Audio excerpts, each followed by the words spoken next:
नमस्कार ओडिशा आज 11 जुलाई 2025 शुक्रवार आपण माने शुणुचंती एसपी ओडिया न्यूज वीडियोटी को शेष जाय देखंतु चैनल ले नुआ थिले चैनल टी को सब्सक्राइब करी पाखरे थिबा बेल आइकन को प्रेस करि दियंतु जहा फଳରେ कि प्रत्येक दिन रो गुरुत्वपूर्ण खबर लेटेस्ट अपडेट आपण माने सर्वप्रथमे पाई परिबे एवं आपण माने केउ जिल्ला रे देखुचंती कमेंट माध्यम रे जणाइबा पई भूलंतु नाही। आसंतु सुनिबा आजिर मुख्य खबर गुडिक।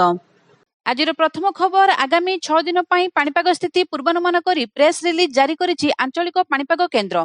मध्याह्न और संध्या समय राज्यर अनेक स्थान में प्रबल वर्षा घड़घड़ी सह कालबैशाखीर संभावना रही। तेणु विभिन्न जिला को येलो वार्निंग जारी करी एही समय सतर्क रहिबाकू परामर्श देइछि पाणीपाग केन्द्र।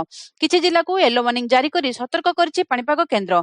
एही जिला गुड़िक हेउछि सुंदरगढ़, झारसुगुड़ा, संबलपुर, केन्दुझर, मयूरभंज, देवगढ़, अनुगुल, ढेंकानाल, बालेश्वर, भद्रक, जाजपुर, केन्द्रापड़ा, कटक, जगतसिंहपुर, सोनपुर, बरगड़ और बलांगीर। एही सब जिले में गोटे किंबा दुईटी स्थान में घड़घड़ी सह प्रबल वर्षा और झटका पवन 30 ରୁ 40 किलोमीटर प्रति घंटा हेबार संभावना रही। परवर्ती खबर राहुल को समावेश नहीं चिंतार कांग्रेस। जुलाई 11 रे आयोजित हेबाकु थिबा कांग्रेस रो संविधान बचाओ महासमावेश रे जोगदेबे राहुल गांधी। तांको सह एआईसीसी रो अध्यक्ष मल्लिकार्जुन खड़गे और साधारण संपादक केसी वेणुगोपाल भुवनेश्वर आसिबे। तेबे राहुल को समावेश को नहीं कांग्रेस चिंतार पड़ी। ड्राइवर को स्टीयरिंग छाड़ आंदोलन भितर समावेश को कार्यकर्ता किपरि आसिबे से नहीं चिंता सृष्टि होईछि। परवर्ती खबर गंजेई खोजु खोजु मिलिला 1 कोटी ऊर्ध्व टंकार रूपा। कार रो सिक्रेट चैम्बर खोजुथिले गंजेई मिलिला 110 केजी रूपा इटा जार आनुमानिक मूल्य 1 कोटी 21 लाख रु अधिक हेबो। संबलपुर अबकारी विभाग रेंगाली झुरीपड़ा छकरे चोरा गंजेई धरिबा पई जगी रहितिला। एक कार जाउथबा बेले संदेह हेबारु अबकारी विभाग गाड़ी जांच करिथिला। कार रो सिक्रेट चैम्बर विपुल परिमाण रूपा जबत करिछि। एही रूपा महाराष्ट्र गाड़ी रे रांची को चालान करा जाउतिला। एही घटना रे 2 जन को अटक रखा जाइछि। उक्त रूपार कौनसी आवश्यक कागजपत्र देखाई पारि नथिले। अधिक तदंत पई परे उक्त व्यक्ति को जीएसटी विभाग को हस्तांतरित करा जाइछि। परवर्ती खबर ड्राइवर को पिटिले आंदोलनरत ड्राइवर। बलांगीर सोनपुर 57 नंबर जातीय राजपथ टोलगेट निकट में गुरुवार एक अभावन घटना सामना को आसी। आंदोलनरत ड्राइवर जने ड्राइवर को माड़ मारी अभियोग होईछि। आक्रमण में ड्राइवर जनक गुरुतर अवस्था भीमभोई मेडिकल रे भर्ती होइतिबा सूचना मिलिथिबा सूचना मुताबक बलांगीर सोनपुर जातीय राजपथ रे ड्राइवर संघ पक्षरु आंदोलन करा जाउछि। गुरुवार जने ड्राइवर गाड़ी धरी जातीय राजपथ रे जाउथिले। सेतिके बेले आंदोलनरत ड्राइवर गाड़ी को अटकाइथिले। फଳରେ ସେମାନଙ୍କ ମଧ୍ୟରେ ଯୁକ୍ତିତର୍କ ହୋଇଥିଲା। ଏଥିରେ ଉତ୍ତ୍ୟକ୍ତ ହୋଇ ଆନ୍ଦୋଳନରତ କେତେ ଜଣ ଡ୍ରାଇଭର ସମ୍ପୃକ୍ତ ଡ୍ରାଇଭରଙ୍କୁ ମାଡ଼ ମାରିଥିବା ଅଭିଯୋଗ ହୋଇଛି। ଫଳରେ ଡ୍ରାଇଭର ଜଣକ ଗୁରୁତର ଆହତ ହୋଇଛନ୍ତି। ଏହି ଘଟଣା ଅଞ୍ଚଳର ଚର୍ଚ୍ଚାର ବିଷୟ ହୋଇଛି। परवर्ती खबर केबे मिलिबो पीएम किसान रो 20तम किस्ती। प्रधानमंत्री किसान सम्मान निधि योजनार 20तम किस्तीर अपेक्षा देशर कोटी कोटी कृषकक पई शीघ्र शेष हेबाकू जाउछि। एही योजना अधीन रे योग्य कृषक माने वार्षिक 6000 टंका 3टी समान किस्ती रे पाइथांती, जहा प्रति 4 मास रे 2000 टंका सीधा सड़क सेमानक बैंक खाता को जमा होइथाय। गणमाध्यम रिपोर्ट अनुसार 20तम किस्ती जुलाई मास रे मिलिबार संभावना रहिछि। तेबे सरकारक तरफरु ए पर्यंत कोनोसी आधिकारिक तारीख घोषणा करा जाय नाही। कृषक मानकु एही किस्ती पाइबा पई किछि जरूरी पदक्षेप नेबाको पड़िबो, जेपरिक ई-केवाईसी और बैंक खाता रे आधार लिंक संपूर्ण करबाको पड़िबो। परवर्ती खबर जुलाई 12 रे ओडिशा फेरिबे नवीन पट्टनायक। आसंता 12 तारिख रे ओडिशा फेरिबे पूर्वतन मुख्यमंत्री तथा बिजु जनता दलर मुख्य नवीन पट्टनायक। मुंबई रो ऑपरेशन परे ओडिशा फेरिबे बोली नवीन को राजनैतिक सचिव संतृप्त मिश्र गुरुवार एही सूचना दैछंती। नवीन पट्टनायक चिकित्सा पई 20 तारिख रे मुंबई जाइथिले। परे से मुंबई रो कोकलाबेन धीरुभाई अंबानी हॉस्पिटल रे भर्ती होइथिले। सेठारे तांकर सर्वाइकल आर्थराइटिस रो अस्त्रोपचार करा जाइथिला। किछि दिन तळे से हॉस्पिटल रो डिस्चार्ज होइथिले, हेले से डाक्टर परामर्श अनुसार मुंबई रे रहिचंती।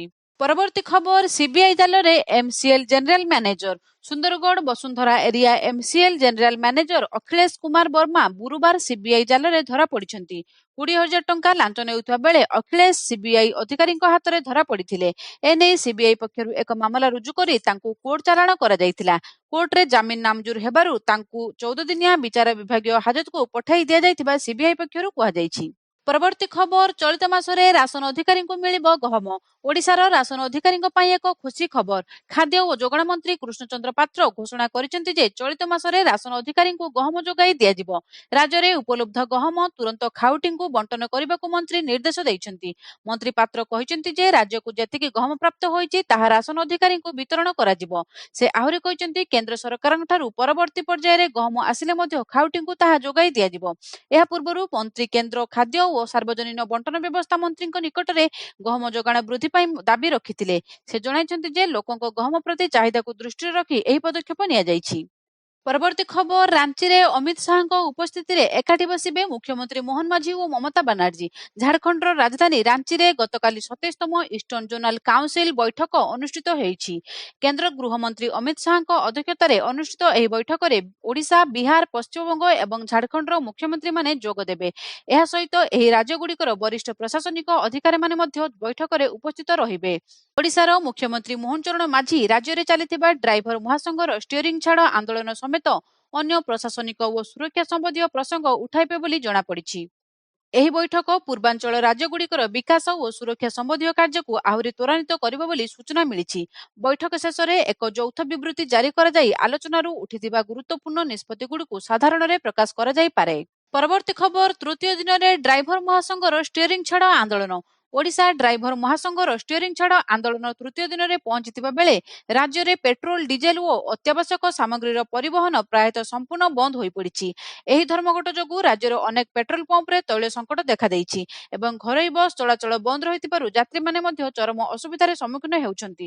ଓଡ଼ିଶା ଡ୍ରାଇଭର ମହାସଂଘ ନିଜର 6 ଦଫା ଦାବି ପୂରଣ ନେଇ ଅଟଳ ରହିଛି। ସଂଘର ସାଧାରଣ ସମ୍ପାଦକ ମହେନ୍ଦ୍ର ପରିଡ଼ା କହିଛନ୍ତି, ଆମେ ରାଜ୍ୟ ସରକାରଙ୍କ ସହ ଆଲୋଚନା କରିଛୁ, କିନ୍ତୁ ସରକାରଙ୍କଠାରୁ ଲିଖିତ ପ୍ରତିଶ୍ରୁତି ନ ମିଳିବା ଯାଏ ଆନ୍ଦୋଳନ ଜାରି ରହିବ। ଡ୍ରାଇଭରଙ୍କ ଦାବି ମଧ୍ୟରେ ରହିଛି ମାଗଣା ଚିକିତ୍ସା, ବୀମା ସୁବିଧା, ପେନସନ ଯୋଗାଣ ଏବଂ ନୂଆ ମୋଟରଯାନ ଆଇନର ସଂଶୋଧନ। ଏହି ଆନ୍ଦୋଳନ ଯୋଗୁଁ ରାଜ୍ୟର ବିଭିନ୍ନ ସ୍ଥାନରେ ତୈଳ ଟ୍ୟାଙ୍କର, ଟ୍ରକ୍ ଓ ଅନ୍ୟାନ୍ୟ ପରିବହନ ଗାଡ଼ି ଅଟକି ରହିଛି। ବାଲେଶ୍ୱର, କଟକ ଓ ପାରାଦୀପ ଅଞ୍ଚଳରେ ଶହ ଶହ ଗାଡ଼ି ରାସ୍ତାରେ ଅଟକି ରହିଥିବା ସୂଚନା ମିଳିଛି। ପେଟ୍ରୋଲିୟମ ଡିଲର ସଂଘର ସାଧାରଣ ସମ୍ପାଦକ ସଞ୍ଜୟ ଲାଠ ଚେତାବନୀ ଦେଇ କହିଛନ୍ତି, ଅନେକ ପେଟ୍ରୋଲ ପମ୍ପର ତୈଳ ଖାଲି ହେଉଛି। ଯଦି ଏହି ସ୍ଥିତି ଜାରି ରହେ ତେବେ ଆସନ୍ତା 24 ଘଣ୍ଟା ମଧ୍ୟରେ ରାଜ୍ୟରେ ପ୍ରବଳ ତୈଳ ସଙ୍କଟ ଦେଖାଦେବ। ପରବର୍ତ୍ତୀ ଖବର, 2 ଦିନିଆ ଓଡ଼ିଶା ଗସ୍ତରେ ଆସିବେ ରାଷ୍ଟ୍ରପତି। ରାଷ୍ଟ୍ରପତି ଦ୍ରୌପଦୀ ମୁର୍ମୁ ଆସନ୍ତା 14 ଓ 15ରେ 2 ଦିନ ପାଇଁ ଓଡ଼ିଶା ଗସ୍ତରେ ଆସିବେ। ରାଷ୍ଟ୍ରପତିଙ୍କ ଏହି 2 ଦିନିଆ ଗସ୍ତ ନେଇ ମୁଖ୍ୟ ଶାସନ ସଚିବ ମନୋଜ ଆହୁଜାଙ୍କ ଅଧ୍ୟକ୍ଷତାରେ ଲୋକସେବା ଭବନରେ ରାଜ୍ୟସ୍ତରୀୟ ପ୍ରସ୍ତୁତି ବୈଠକ ହୋଇଯାଇଛି। ଜୁଲାଇ 14 ତାରିଖ ଅପରାହ୍ନରେ ନୂଆଦିଲ୍ଲୀରୁ ସ୍ୱତନ୍ତ୍ର ବାୟୁସେନା ବିମାନରେ ରାଷ୍ଟ୍ରପତି ଆସି ଭୁବନେଶ୍ୱର ବିମାନ ବନ୍ଦରରେ ପହଞ୍ଚିବେ। 2 ଦିନ ଧରି ଭୁବନେଶ୍ୱର ଓ କଟକର ବିଭିନ୍ନ କାର୍ଯ୍ୟକ୍ରମରେ ଯୋଗଦେବେ। ଜୁଲାଇ 15 ସନ୍ଧ୍ୟାରେ ରାଷ୍ଟ୍ରପତି ନୂଆଦିଲ୍ଲୀ ଫେରିବେ। 14 ତାରିଖ ସନ୍ଧ୍ୟାରେ ଭୁବନେଶ୍ୱର ଏମ୍ସର 5ମ ସମାବର୍ତ୍ତନ ଉତ୍ସବ ଓ 15 ତାରିଖ ପୂର୍ବାହ୍ନରେ ରେଭେନ୍ସା ବିଶ୍ୱବିଦ୍ୟାଳୟର 13ଶ ବାର୍ଷିକ ସମାବର୍ତ୍ତନ ଉତ୍ସବରେ ରାଷ୍ଟ୍ରପତି ଯୋଗଦେବାର କାର୍ଯ୍ୟକ୍ରମ ରହିଛି। ପରେ ସେ କଟକ ରେଭେନ୍ସା ବାଳିକା ଉଚ୍ଚ ବିଦ୍ୟାଳୟ ଉନ୍ନତୀକରଣ କାର୍ଯ୍ୟରେ ଭିତ୍ତିପ୍ରସ୍ତର ସ୍ଥାପନ କରିବେ। ଜୁଲାଇ 15 ତାରିଖ ଅପରାହ୍ନରେ ରାଷ୍ଟ୍ରପତି କଟକ ତୁଳସୀପୁର ବିଜୁ ପଟ୍ଟନାୟକ ଛକସ୍ଥିତ ସାରଳା ଭବନ ଯାଇ ଆଦିକବି ସାରଳା ଦାସଙ୍କ ପ୍ରତିମୂର୍ତ୍ତିରେ ମାଲ୍ୟାର୍ପଣ କରିବେ। ସାରଳା ସାହିତ୍ୟ ସଂସଦ ପକ୍ଷରୁ ଆୟୋଜିତ ଆଦିକବି ସାରଳା ଦାସଙ୍କ 600ତମ ଜୟନ୍ତୀରେ ମୁଖ୍ୟ ଅତିଥି ଭାବେ ଯୋଗଦାନ କରିବା ସହ କଳିଙ୍ଗରତ୍ନ ପୁରସ୍କାର 2024 ପ୍ରଦାନ କରିବେ। ପରବର୍ତ୍ତୀ ଖବର, ରେଲୱେରେ ଏ ବର୍ଷ ମିଳିବ 50,000 ଚାକିରି। ଆର୍ଥିକ ବର୍ଷ 2025-26ରେ ରେଳ ନିଯୁକ୍ତି ବୋର୍ଡ 50,000 ନିଯୁକ୍ତି ପ୍ରଦାନ କରିବ। ଚଳିତ ଆର୍ଥିକ ବର୍ଷ ପ୍ରଥମ ତ୍ରୈମାସରେ 9,000 ନିଯୁକ୍ତି କରିଛି ରେଲୱେ। ପରୀକ୍ଷା କେନ୍ଦ୍ରଗୁଡ଼ିକ ପରୀକ୍ଷାର୍ଥୀଙ୍କ ଘର ନିକଟରେ ଯେଭଳି ରହିବ ସେ ସମ୍ପର୍କରେ ପଦକ୍ଷେପ ଗ୍ରହଣ କରାଯାଇଛି। ଏଥିରେ ମହିଳା ଏବଂ ଦିବ୍ୟାଙ୍ଗଙ୍କୁ ଧ୍ୟାନରେ ରଖାଯାଇଛି। 2024 ପରଠାରୁ ରେଳ ନିଯୁକ୍ତି ବୋର୍ଡ 1.8 ଲକ୍ଷ ନିଯୁକ୍ତି ଲାଗି 12ଟି ବିଜ୍ଞପ୍ତି ପ୍ରକାଶ କରିଛି। ଏଥିରୁ 2026-27 ଅବଧିରେ 50,000 ନିଯୁକ୍ତି ନେଇ ପ୍ରକ୍ରିୟା ତ୍ୱରାନ୍ୱିତ କରାଯାଇଛି। ପରବର୍ତ୍ତୀ ଖବର, ସୁଭଦ୍ରା ଯୋଜନାକୁ ନେଇ ନୂଆ ଅପଡେଟ୍। ସୁଭଦ୍ରା ଯୋଜନାର ତୃତୀୟତମ କିସ୍ତି ଆଗାମୀ ରାକ୍ଷୀ ପୂର୍ଣ୍ଣିମା ଅର୍ଥାତ୍ ଅଗଷ୍ଟ ମାସ 9 ତାରିଖରେ ମିଳିବ ଏବଂ ଯେଉଁମାନେ ସୁଭଦ୍ରାର କୌଣସି ବି କିସ୍ତି ପାଇନାହାନ୍ତି କିମ୍ବା ଗୋଟିଏ କିସ୍ତି ପାଇଛନ୍ତି ଆଉ କିସ୍ତି ପାଇନାହାନ୍ତି ସେମାନଙ୍କ ପାଇଁ ସରକାର କଲେଜ ଛାତ୍ରଛାତ୍ରୀଙ୍କ ଦ୍ୱାରା ସର୍ଭେ କରି ଯୋଗ୍ୟ ହିତାଧିକାରୀଙ୍କୁ ବିବେଚିତ କରିବେ ଏବଂ ଯେଉଁମାନେ ଅଯୋଗ୍ୟ ବିବେଚିତ ହେବେ ସେମାନଙ୍କୁ ମିଳିବନି ସୁଭଦ୍ରାର ଟଙ୍କା। ପରବର୍ତ୍ତୀ ଖବର, ପୁଣି ହେବ ଯୁଦ୍ଧ। ଇରାନ ରାଷ୍ଟ୍ରଦୂତଙ୍କ ବୟାନ ବଢ଼ାଇଲା ଚିନ୍ତା। ପୁଣି ଥରେ ହୋଇପାରେ ଇରାନ ଇସ୍ରାଏଲ ଯୁଦ୍ଧ। ଯୁଦ୍ଧବିରତି ସର୍ତ୍ତରେ ପରିବର୍ତ୍ତନ ହେଲେ ଇରାନ ପୁଣି ମଇଦାନକୁ ଓହ୍ଲାଇପାରେ ବୋଲି ଇରାନ ଦୂତାବାସ ପକ୍ଷରୁ କୁହାଯାଇଛି। ସେପଟେ ଯୁଦ୍ଧବିରତି ମଧ୍ୟରେ ଚୀନ ଇରାନକୁ ଅସ୍ତ୍ରଶସ୍ତ୍ର ପଠାଇଛି। ଚୀନ ଇରାନକୁ କ୍ଷେପଣାସ୍ତ୍ର ଦେଇଛି। ଏହା ଇସ୍ରାଏଲ ଏବଂ ଆମେରିକାର ଚିନ୍ତା ବଢ଼ାଇଛି। ପରବର୍ତ୍ତୀ ଖବର, ଓଲିଉଡ ଅଭିନେତା ପାର୍ଥସାରଥୀ ଗିରଫ। ଓଲିଉଡ ଅଭିନେତା ପାର୍ଥସାରଥୀ ରାୟଙ୍କୁ ବଡ଼ଗଡ଼ ଥାନା ପୋଲିସ ଗିରଫ କରିଛି। ଜାମିନ ବିହୀନ ଗିରଫ ପରୱାନା ଆଧାରରେ ପୋଲିସ ଏହି କାର୍ଯ୍ୟାନୁଷ୍ଠାନ ଗ୍ରହଣ କରିଛି। ଜୁଡିସିଆଲ ମାଜିଷ୍ଟ୍ରେଟ ଫାର୍ଷ୍ଟ କ୍ଲାସ କୋର୍ଟଙ୍କ ନିର୍ଦ୍ଦେଶ ଅନୁଯାୟୀ ପାର୍ଥସାରଥୀ କୋର୍ଟ ନିୟମର ଉଲ୍ଲଂଘନ କରିଥିବା ଅଭିଯୋଗରେ ଏହି ଗିରଫ କରାଯାଇଛି। ସୂଚନା ଅନୁଯାୟୀ ପାର୍ଥସାରଥୀଙ୍କ ବିରୋଧରେ ଜେଏମ୍ଏଫସି କୋର୍ଟ ଜାମିନ ବିହୀନ ଗିରଫ ଜାରି କରିଥିଲେ। ଏହି ଅଭିଯୋଗରେ ସମ୍ପୂର୍ଣ୍ଣ ଘଟଣା ଜଣାନଥିଲେ ମଧ୍ୟ କୋର୍ଟର ନିୟମ ଉଲ୍ଲଂଘନ ସହ ଜଡ଼ିତ ଏକ ମାମଲାରେ ଏହି କାର୍ଯ୍ୟାନୁଷ୍ଠାନ ହୋଇଥିବା ଜଣାପଡ଼ିଛି। ଗିରଫ ପରେ ପାର୍ଥସାରଥୀକୁ ବଡ଼ଗଡ଼ ଥାନା ପୋଲିସ କୋର୍ଟ ଚାଲାଣ କରିଛି। ଆଜିର ଖବର ଶେଷ ହୋଇଛି।